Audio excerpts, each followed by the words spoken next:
सहनौ भुनक्तु सह वीर्यङ्करवावहै तेजस्विनावधीतमस्तु मा विद्विषावहै। ॐ शान्तिः शान्तिः शान्तिः। ॐ गुरुर्ब्रह्मा गुरुर्विष्णुः गुरुर्देवो महेश्वरः गुरुरेव परं ब्रह्म तस्मै श्री गुरवे नमः। तस्मै श्री गुरवे नमः।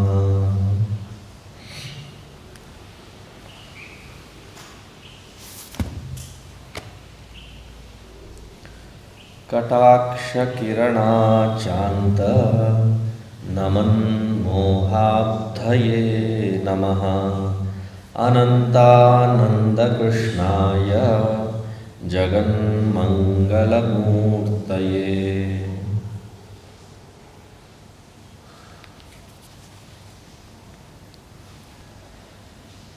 साक्षी सर्वान्वितः प्रेयान्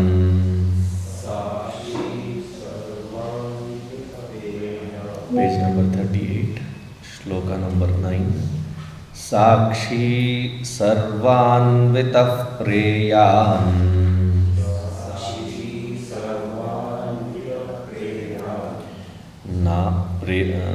अहं नाहं कदाचन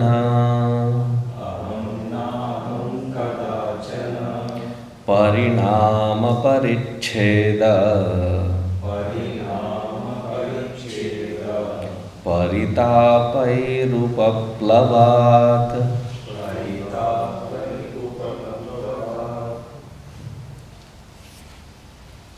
Yesterday we saw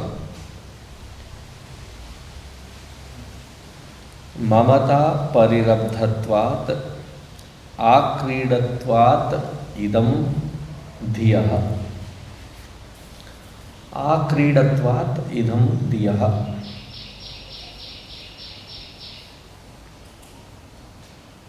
idam and aham. The validity of idam is only when there is aham. Without the aham, there is no possibility of this idam. So it reminds me of a poetic statement. It looks like, or when you hear it, it feels like the most egoistic statement made.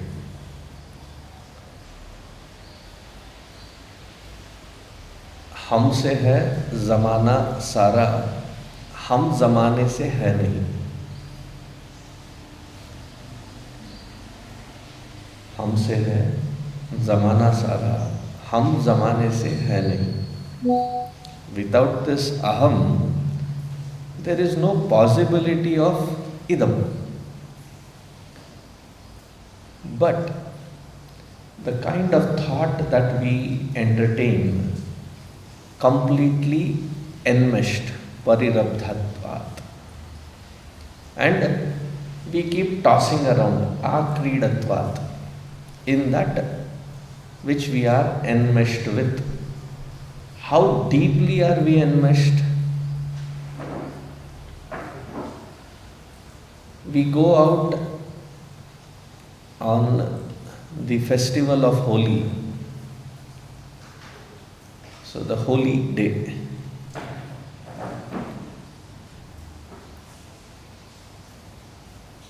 Even if you are not intending to get smeared by colors, that day it's like a license to anyone and everyone, especially in cities like Hyderabad.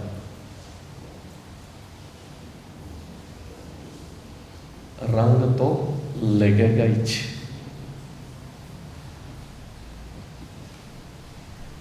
But then it is only to that point wherein you come back home and you can clean it up.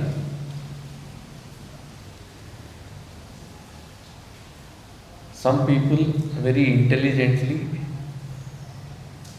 take couple of colors, smear it on themselves in 2-3 critical places, so that when people come and start applying, there is no such viveka. They will try smearing it all across. So you yourself put and say, hey, you don't need to apply anymore. But still, you will have to come and clean it up. You have a choice. Whether we are enmeshed in this with choice or without choice. This meaning everything. With choice or without choice, it has to be cleaned. And it is unlike the cleaning of the holy colors, wherein it is something which is smeared on. You see the separation. Here we are not able to see that separation. Why? That is how deep we are enmeshed in it. That I stop behaving or I have never behaved as the enlivening principle. I only behave and function as the enlived principle.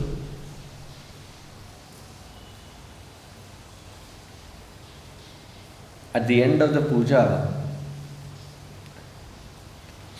we say in recognition that up until now, Bhagavan, I have done a lot of things unworthy of mentioning.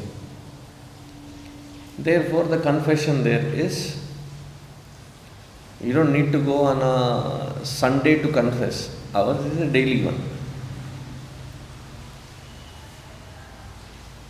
Papoham, papakarmoham, papatma, papasambhava, trahimam kripaya deva, sharanagata anyatha sharanam nasti, tvameva sharanam mama. Up until now it was the case. But then we go on repeating it daily. And this is a very beautiful experience that a kid, second grade I think, came to Balavihar on a puja day. First time he is coming. That day was, I think, Saraswati puja or something. At the end, they chanted the Arati. So that kid asked. Nobody asked, but kids are like that. They ask unassumingly, say, what is the meaning of this Arati? It was a Jai Jagadisha Hari. So I explained each paragraph. So he comes around next time, again we chant, again he raises the hand. It was cute. He was a second grade student. He says, Swamiji, I don't understand this. I said, remember last time you had come, I had explained it. Yeah, I remember it, but I don't understand it.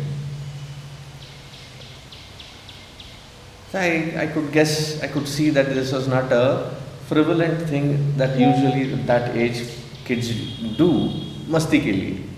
But there was some sincerity behind that.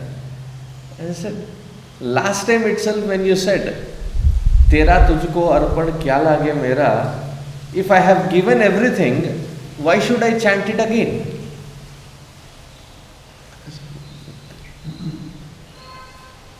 If I have given everything away, what is there left for me to give?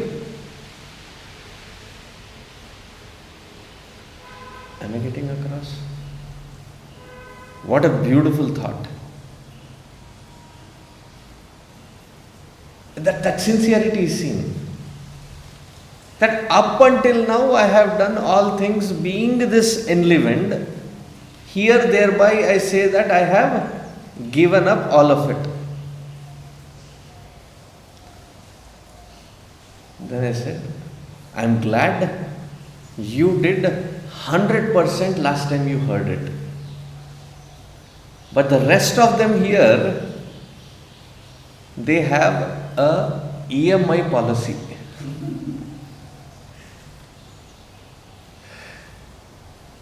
What does EMI stand for?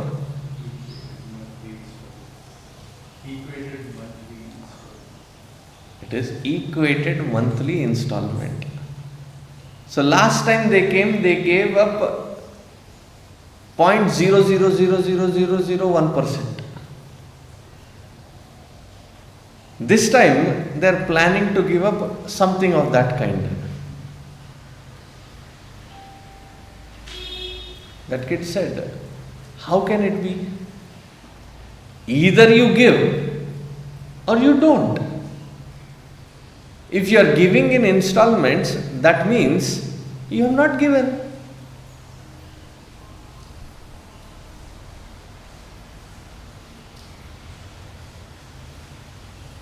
My father gave me this particular thing. He gave it completely. If he says that I will give it to you in percentages, until I give everything up, it is not giving then. The first thought that came in my head was, kid, if you continue in this same pattern of thinking, there is no stopping you. And that kid was amazing to interact, even after several years. I think he's in college now. But what precise understanding at that age. That you give up, giving up is only when you have given it up 100%.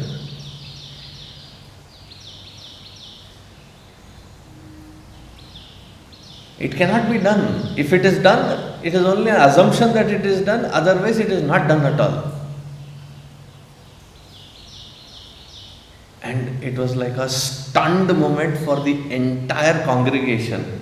Zapped. That second grade meaning about 7 years old could grasp it with such sincerity.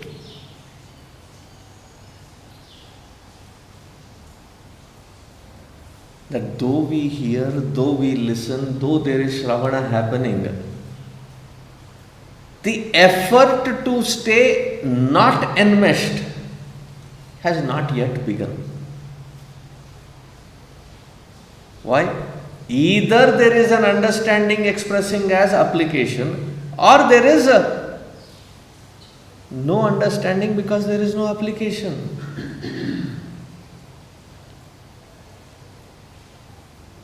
Until it is completely understood, giving up that wrong identity, idam dhiyaha, doesn't happen.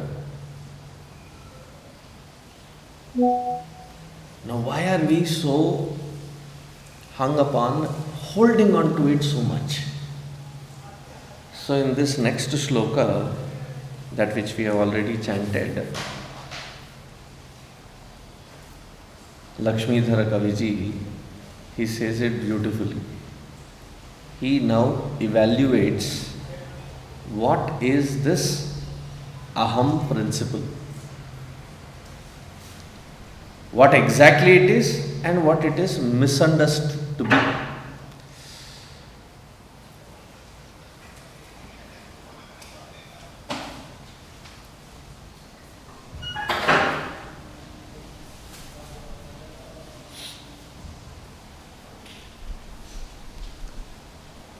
He says, sākṣī sarvānvitaḥ preyānahaṃ. I am in the absolute state of being, sākṣī, the witness. I am sarvānvitaḥ, all pervasive. Preyānahaṃ, the most loved, Ananda Swarupa. And I am not this aham which I function with, where kadācana, I am never ever this aham which I am functioning as, which is ahankara. Why?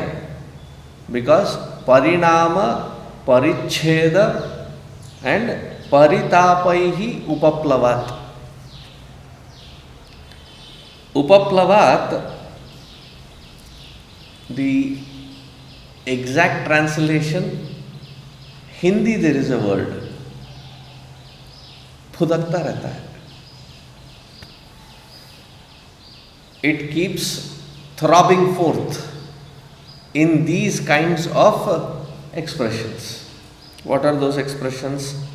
Pariṇāma, assuming that I am constantly changing. Second, pariccheda, feeling very limited. Paritapaihi, tapa means heat. Paritapa, to be feeling as though I am heated up, burnt up from all directions. Paritaha tapaihi.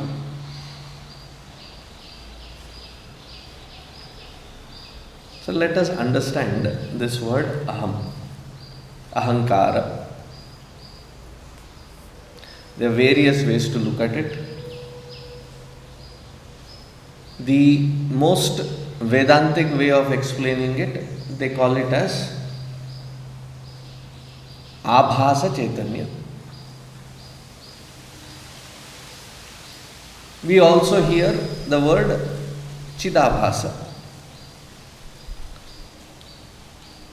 The literal translation of this word is, when we say it is abhasa chaitanya, reflected abhasa chaitanya, reflected consciousness. That is the ego. That is one way of defining it. Kartrutva plus bhoktrutva is another definition of it. I mean, I can go on. But today we will limit ourselves to the first definition, which is abhasa chaitanya or chidabhasa. When we say abhasa chaitanya, reflected consciousness, then the example that can be taken, that when I am standing in front of the mirror,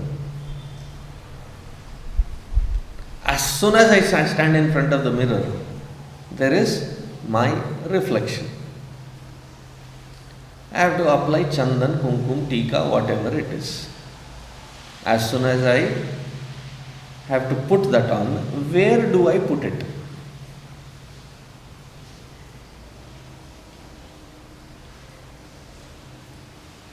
Is it on the reflection or is it on the self?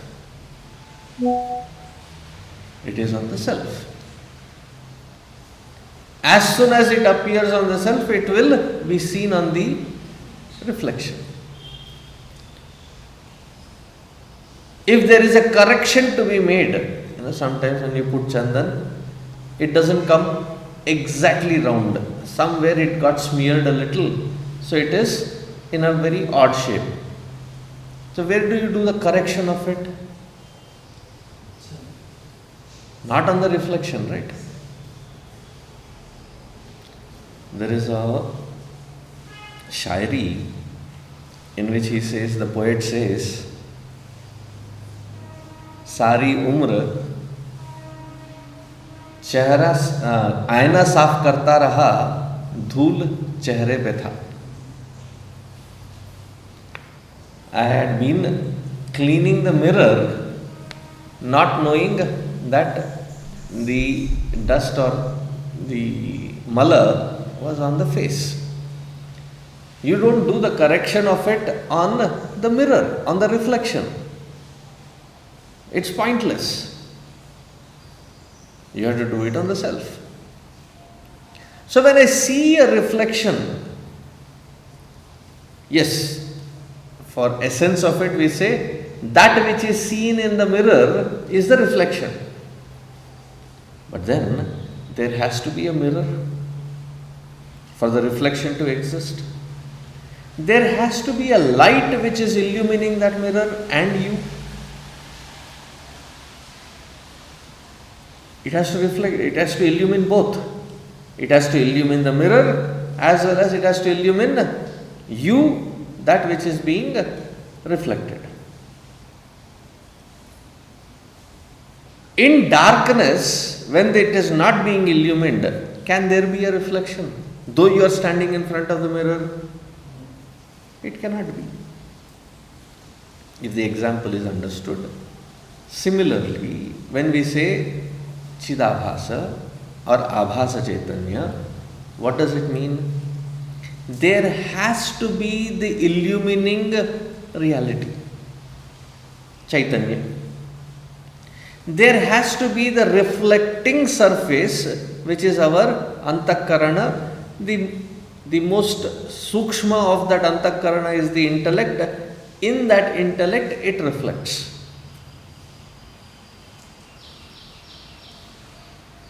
So there has to be that Antakarana, the intellect. Predominantly the intellect. And this Chaitanya has to now illumine that aspect.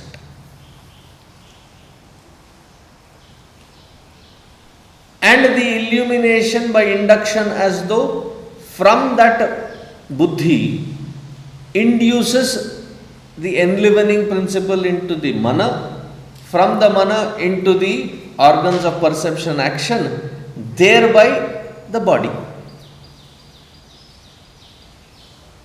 And due to association, to the things and beings that I am associated with, attached with. There is that slight line which we cross, from where it is not apna, it is my own extension, I feel.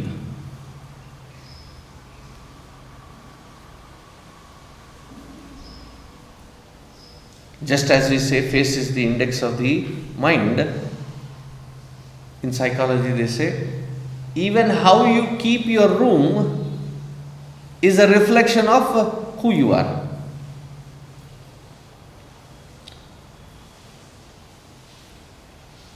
I think it was Swami Chidanandji who said, he said, room kya? How you keep your chappal outside is also a reflection of you by induction. Isn't it? All of these layers included is that Abhasa Chaitanya, Pratibimba Chaitanya. It is not just the thought of I, it starts there. That reflection, the thought of I, plus the Chaitanya, the reflected surface, and all that which it has induced to be considering itself as I.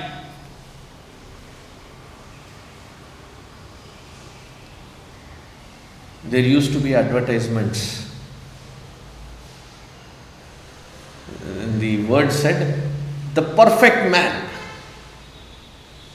Does anybody remember what I am talking of? Raymond's.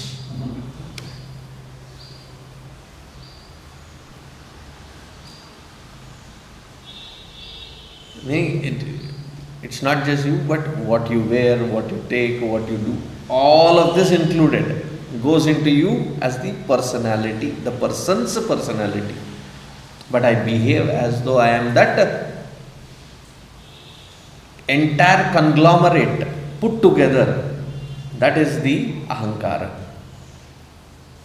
Therefore, we say that layer by layer the detachment has to happen because otherwise it is a solidified image of myself. All the layers that I am extending myself to be as and function as though I am it, all of those layers have to be peeled out. Because I am functioning not just as this, but all the extension. And what is the nature of the reflected consciousness and the extension by the nature of induction? The second line says it beautifully. Pariṇāmavat, constantly changing. Though, as Gurudev puts it, change is the changeless law of this nature, we are so resistant to any change. We keep tightly holding on to it.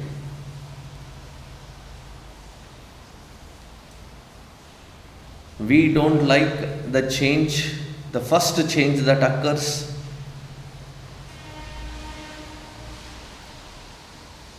When I was young, I was really anticipating to be considered as old.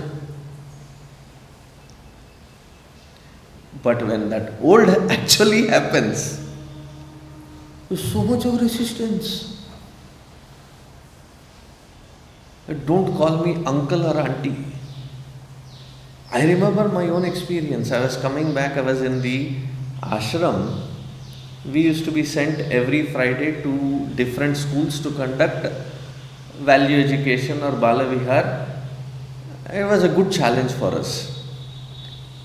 Outside our Acharya's Kutiya in the morning there will be chits. You pick one. And your challenge is, when you go to the school, wherever the teacher is absent, you are the substitute. Whether it is kindergarten, whether it is 5th grade, whether it is 7th grade, whether it is 10th grade, whether it is 12th grade, whether it is degree. In Bombay, it is the same campus for all of them. Morning 6 to 12 is the school, then 1 to 6 is the college. So morning you go up until evening, back to back to back. Wherever there is an absent teacher, you are the substitute. The challenge is that you have to speak this topic, contextualizing it to that particular grade, that particular mindset.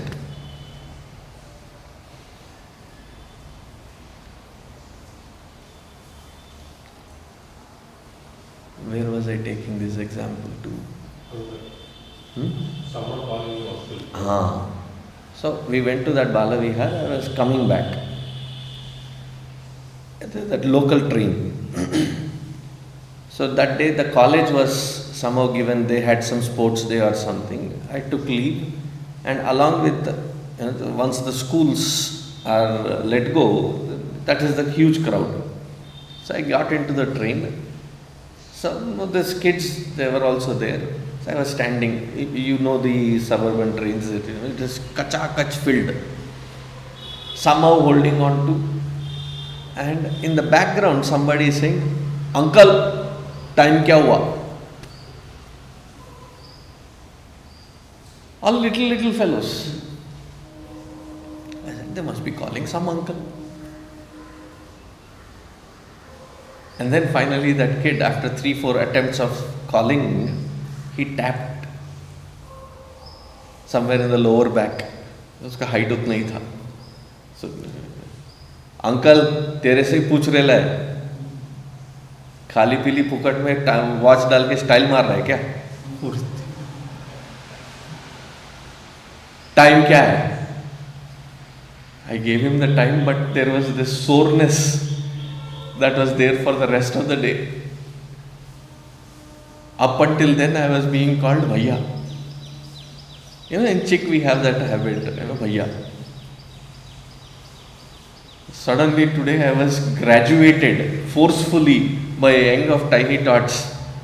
I said, Uncle. We resist. First strand of white hair, resist. Glasses, we don't wear, resist. From the older environment to the newer environment, pida. That I have to leave this and now live here. So much of pain, so much of sorrow, so much change we resist. Funnily, that which I resisted so much, I adapt into it and settle down comfortably, creating a comfort zone. And as though the nature has the last laugh, as soon as you think you are settled, it pushes you to the next change. Again resist. Tapa because of my own friction created because of my own resistance to the changes that happen. Pariṇāmaṃ. And that which I have comfortably settled into, how is it? Suffocating.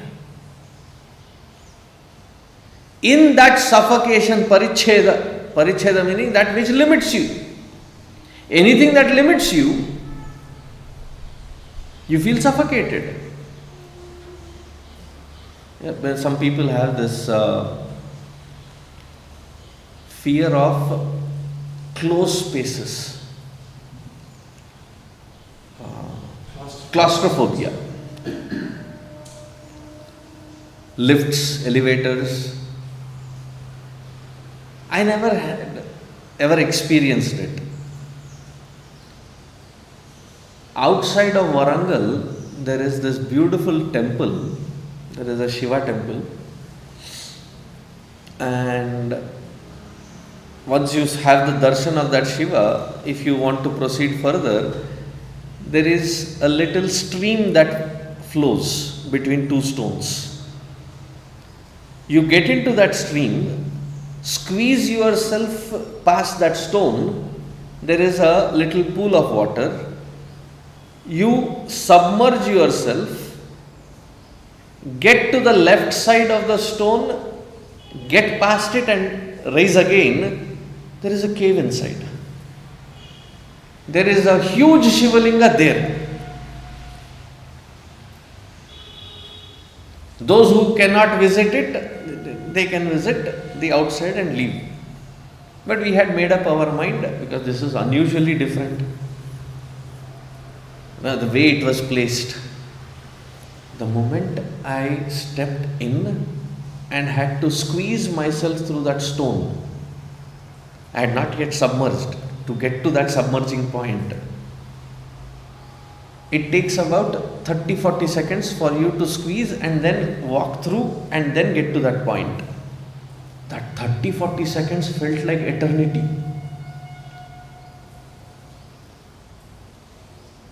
But then I had a revelation moment that day.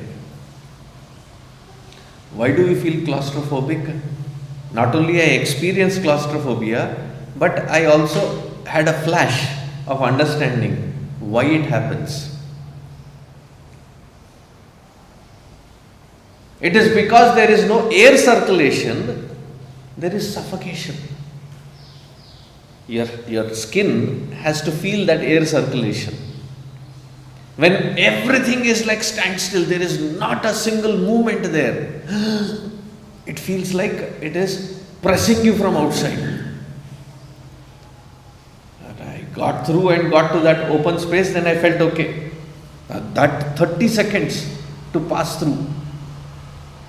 If passing through that 30 seconds felt like eternity because of that suffocation, imagine that which I resisted, and after having resisted, come to terms with it and settle down and find my comfort zone. Though I call it comfort zone, though I have created that space of comfort there, actually in reality that is a suffocation. Why? Beyond that comfort, I cannot tolerate it. Staying in that comfort also becomes suffocating because it feels that beyond that there is no other scope.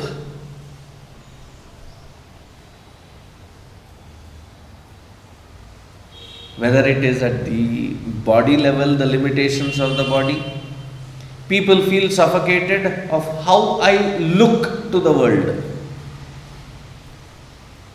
Skin color matters. I'm dark. Lagao fair and lovely.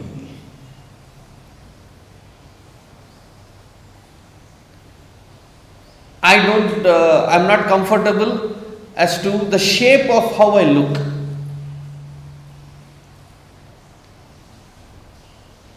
After a certain age, graying and balding and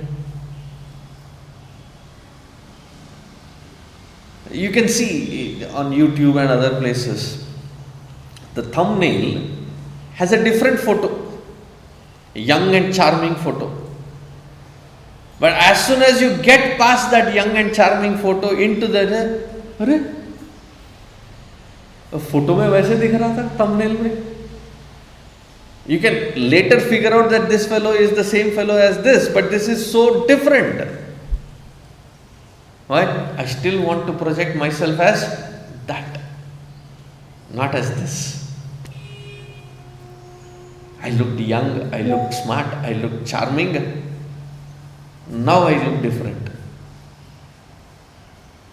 Isn't that also a resistance? Now, what to talk of the other things that we are associated with? My chair, my clothes, my kind of clothes, color of clothes. It's something to cover your body. I don't like this polyester nylon touch. I like something more natural. Cotton is coarse. Within the cotton, I like the soft cotton. Therefore, even when they advertise for the bed sheets and bedspreads and what is it? Plush, soft, natural, organic cotton yarn. And then we go, this feels soft, this feels good, anything else, chid. Paritapaihi. Every layer that I am getting associated with this Pratibimba Chaitanya, pariṇāmaparicchedaparitāpairupaplavāt. And I suck up to all of this in anticipation of a favorable, more likable, more breathable space. Until I reach there, I suck up to this. And make a pact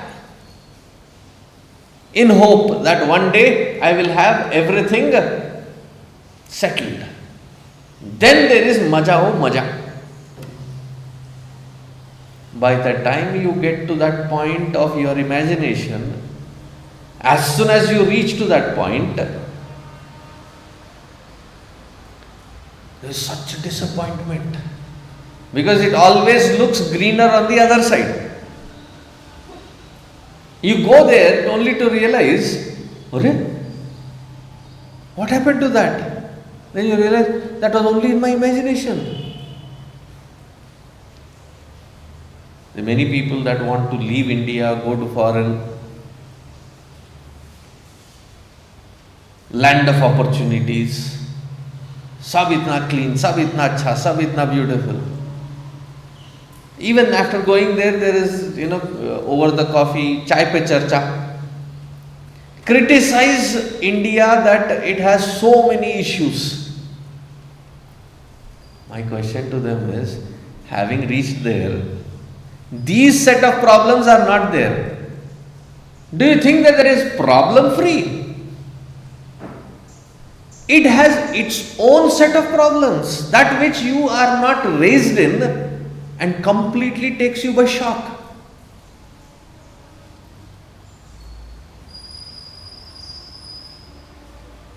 Your child goes to the school,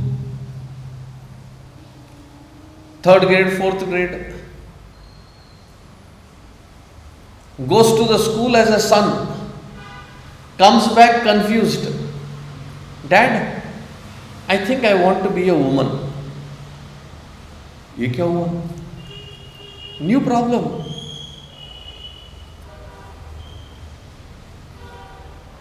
Gender confusion. Purely created in the school environment. You are not prepared for it. You don't know how to tackle it. Sudden shock.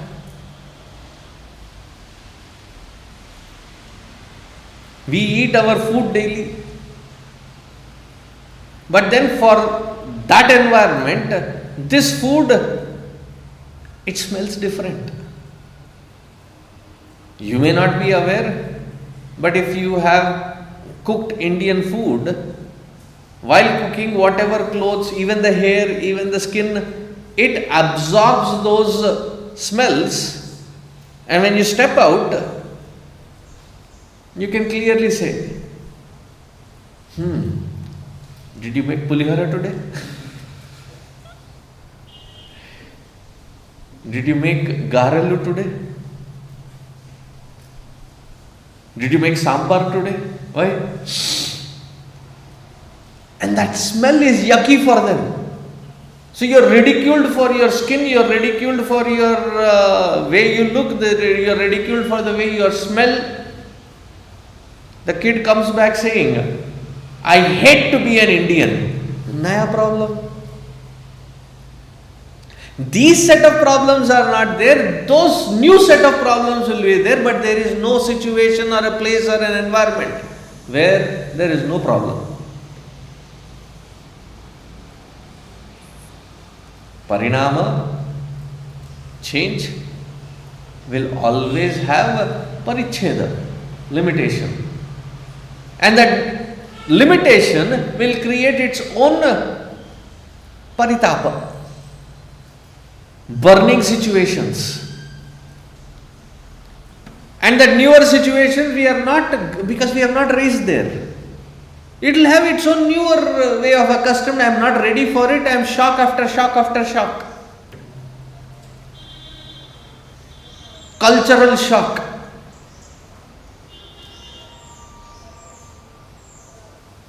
There are several shocks. I am just mentioning one. That is the history, that is the story of this Pratibimba Chaitanya. All beginning from reflected in the reflecting surface, which is the Antakarana, which is the Buddhi. Starting from there to the extension, that which I consider as me.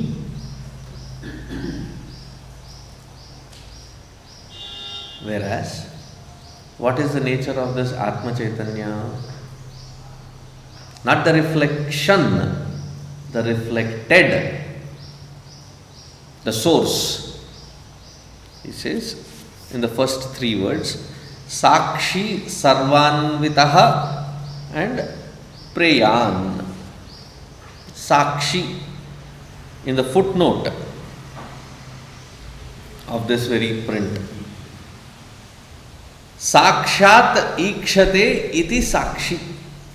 The very nature of that witness is to be a witness without depending on any other module of functioning.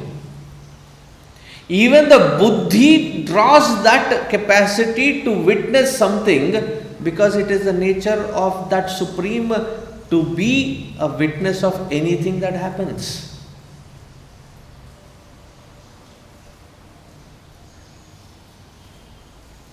Sun illumines because it is the nature of that sun to illumine.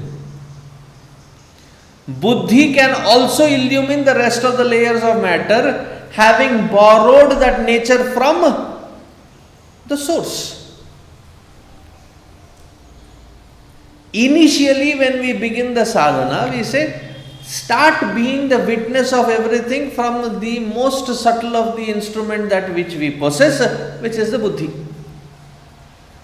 Be aware of your actions, be aware of your words, be aware of your thoughts, be aware of your possessions, be aware of your attachment. What is this state of awareness? It is from the state of buddhi at a conceptual level.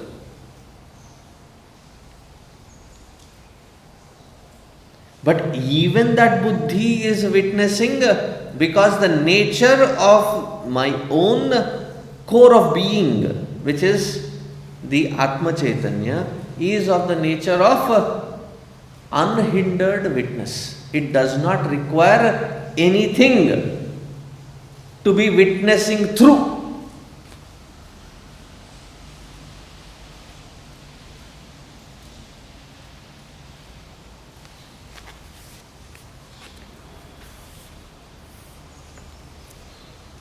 Guruji writes it beautifully in the first line of the paragraph. The witness is defined as self-shining consciousness which illumines objects directly without intervention of any other instrument. Because its nature is to illumine. Sakshat ikshate iti sākṣī. Buddhi is also used as a sākṣī, but it does not have to limit the definition of sākṣī as at the buddhi state only. Sākṣī is the very nature of that conscious principle. Sarvānvitaḥ. Earlier we saw sarvagataḥ. Here he is saying sarvānvitaḥ. Anvitaḥ meaning it is permeating. There is nothing that which it does not permeate. Earlier I had given an example of a good gulab jamun, where chashni, the syrup, has to penetrate through and through. If that making process was done in little gadbad, in little haste, that the flame was high, you wanted to do it quickly, and you throw that little balls into the pan, into the oil. The outside surface looks like it is well done. But because it was on a high flame, it quickly reaches to that golden point. But inside, you throw it into the sugar syrup, and when you try eating, spoon penetrates to a certain point and then turns. What happens inside? There is something very unpenetratable, not well done. But if it is well done, you put the spoon, it just slides through. Because the syrup has gone through and through. Sarvānvitaḥ. Therefore, the Vedic mantras say, Antar bahischa tat sarvam vyapya narayana sthitaha anantam avyayam harigam. Every aspect of this creation expresses forth to be able to be experienced by us purely because it is, that easiness is the expression of that Brahma Chaitanya, that existential principle. Even though it is a projected reality, it is being experienced as easiness. Sarvānvitaḥ. Another way of looking at it is the all-pervasive space which allows everything a room for it to be can be experienced only in conscious principle, because that conscious principle is subtler than that space and permeates that space. Therefore, everything in that space naturally is pervaded by that conscious principle. Sarvānvitaḥ. And kadācana nāhaṃ apriyah preyānahaṃ.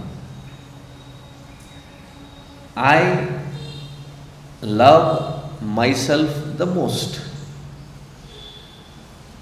Even if I hate myself, it is not the self. It is that which I have associated myself with wrongly. It is that which I am hating. Earlier day I gave an example. Suddenly they said, there was a group of people, they said, let's take a group photo. There was one girl, Rama, that was standing on this side, suddenly shifted to that side. Observed it, didn't make a comment on it or any. But the others, idhar hi raho na. I said, no. When I stand from this side, my profile looks better in the photo. When I stand here, this side of profile, I hate it. What is that girl hating? Is the body and the profile of that body from one angle. Hatred is never to the self. It is that which it is wrongly associating with, that is where the hatred is. Otherwise, I am loving myself the most. This is everything that which I love is for the sake of that self-love alone. I love because it gives me a sense of joy. What is it that gives me the highest sense of joy? Myself. Therefore, if something is not providing that joy, I mercilessly delete it. Remove it from my existence. How many cases have we not seen? Born to that parents, apple of their eye, joy of their life, grows up and does something wherein it doesn't provide you that joy, that respect, that whatever you associate. What do? You delete that person as it, tera muh mat dikha. You and I are done. Your own child. Those little 2 tiny feet when you were picking up and kicked on your chest, you liked it. But the same fellow growing up kicks you, you said, disrespect. Ja bahar, get out. No more space here. Why? Not providing that joy anymore. You are ready to relinquish.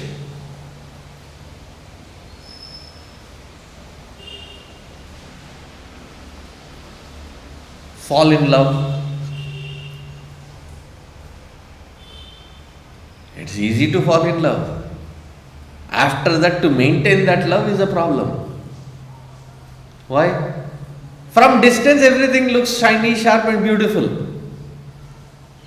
When you get to that close proximity and you start seeing the blemishes, that gets under your skin.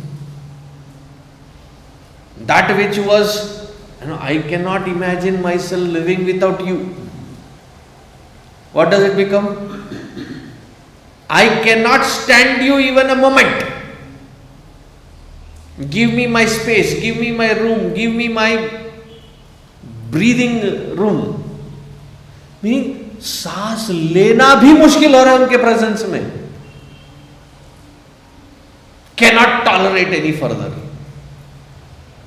Imagine living under the same roof for several years and then suddenly not giving you that joy. Therefore, mercilessly, talak, talak, talak. अभी क्या illegal हो गया ना? Divorce. US is weird that way. The child has filed a divorce from parents. Can you imagine? And the court has granted.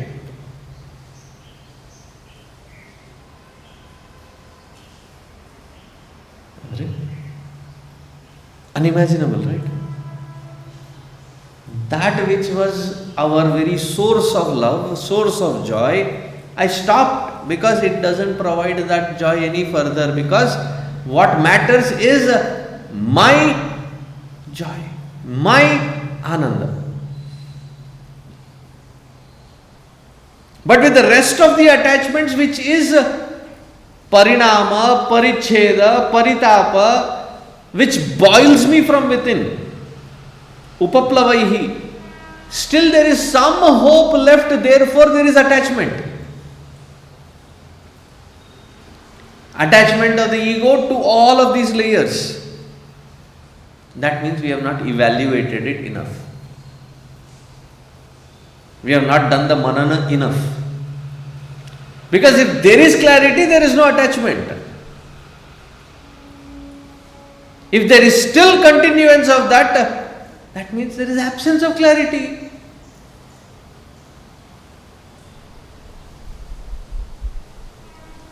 Have you ever churned the buttermilk for ghee? For butter?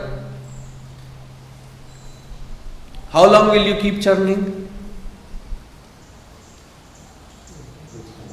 Until that solids start floating up. If the solids have not yet floated, what does it mean? You have not churned enough. If the attachment still persists, I still behave as this body, I still behave as this mind, I still behave as this intellect, I still am behaving as these things that I possess because it defines me, a status symbol.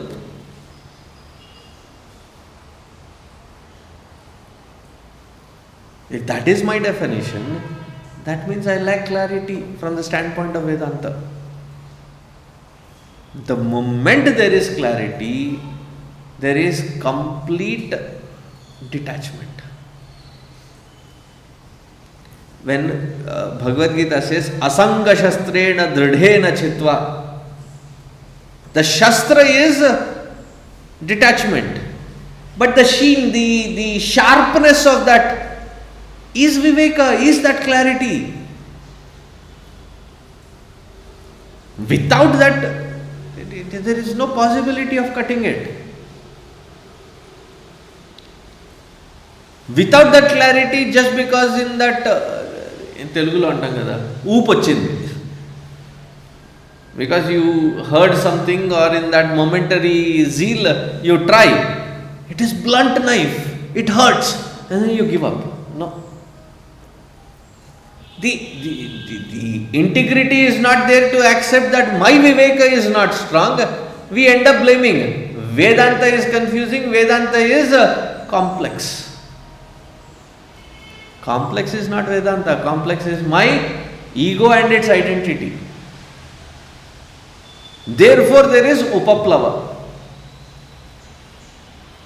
That's the right word, Baba. Hindi mein pudakna.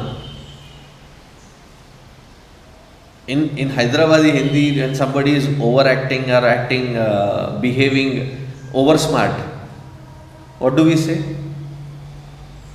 Koई itna pudak raha bhai. Wherever there is ego, pudkangi is happening. Upaplava keeps happening. And wherever that is, there is friction. In spite of the friction being experienced, I still am foolishly dragging myself in that attachment, hoping one day circumstances will change, thereby it may yield some joy. Therefore, I keep holding on to it in a sense of security.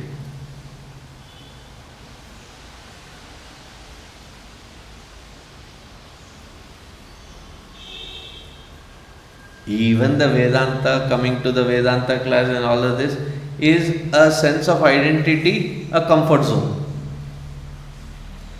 हम भी सत्संग को जा रहे, अब फायदा क्या है?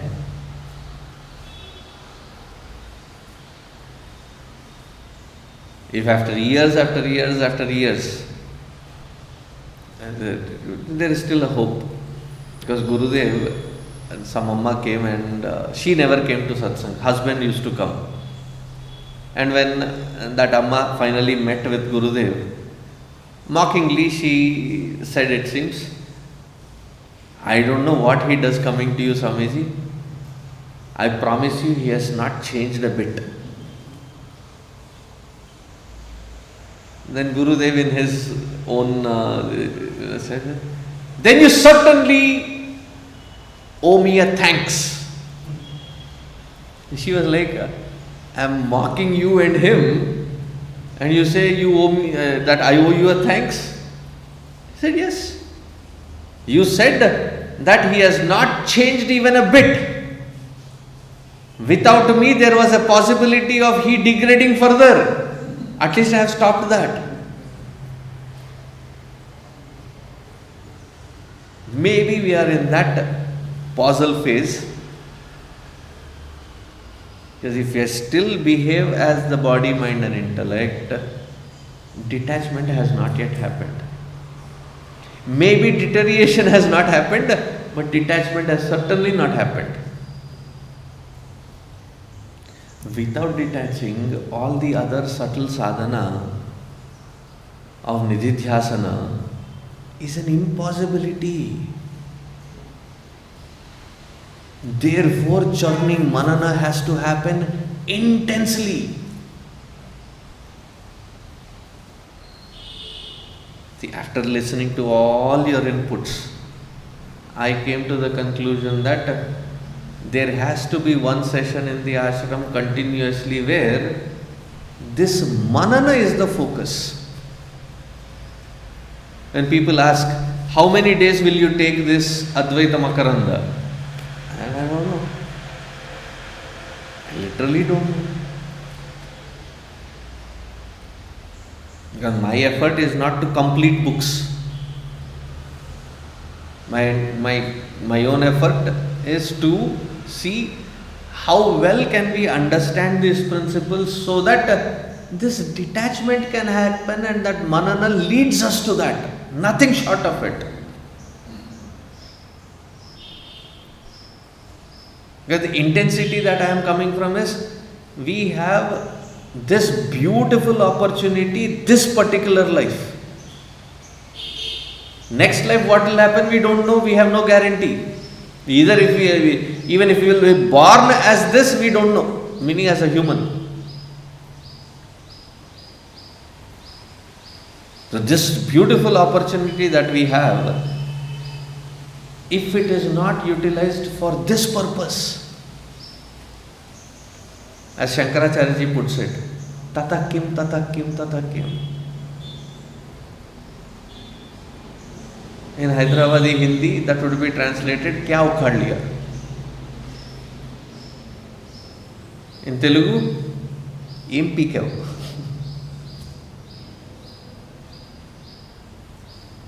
Therefore, manana has to be done meticulously, sincerely, again and again and again. I'll stop here. Om sarve bhavantu sukhinah, sarve santu niramayaः, sarve bhadrani pashyantu, ma kaschit dukkha bhag bhavet, asato ma satgamaya, tamaso ma jyotirgamaya, mrityorma amritangamaya. Om purnamadah purnamidam purnat purnamudachyate purnasya purnamadaya purnamevavasishyate. Om shanti shanti shanti. Harihi Om. Shri Gurubhyo Namaha. Harihi Om.